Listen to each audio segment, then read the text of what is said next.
Okay, so has anything changed since you came back to Beijing your first time?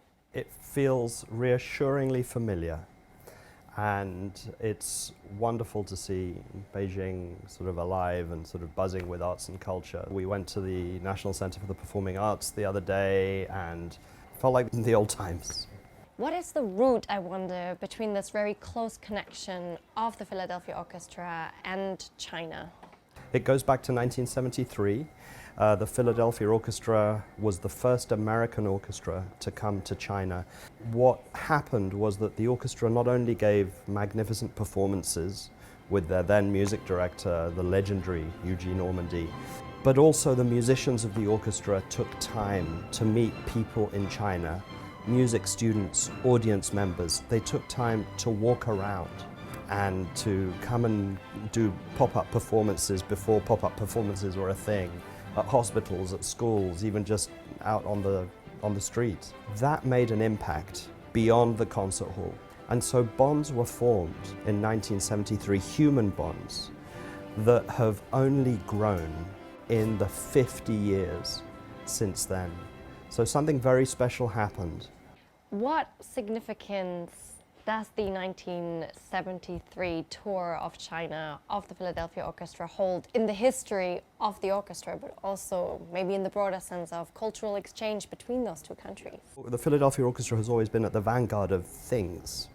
An understanding of how music can bring people together is part of that. And what better way to make that idea come to life than to do something so adventurous. Imagine 1973. Americans and Chinese had really not a very good idea of who each other was. And so to decide to come and connect people to people and humanize each other is what can make a difference in the world.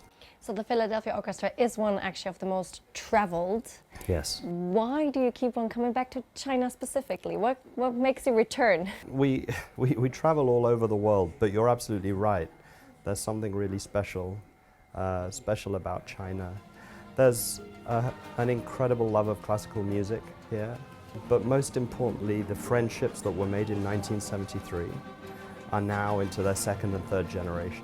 Yeah, I remember when I was here in 2019, I met with a very senior official in the Chinese Foreign Office. Formal meeting was over, and as he walked away, he very gently said to me, you know, please keep doing what you're doing. It's absolutely beautiful.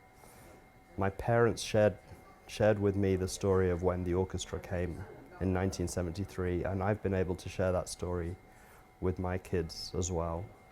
He said, please keep doing what you're doing. It's sometimes the only thing that works between our two countries.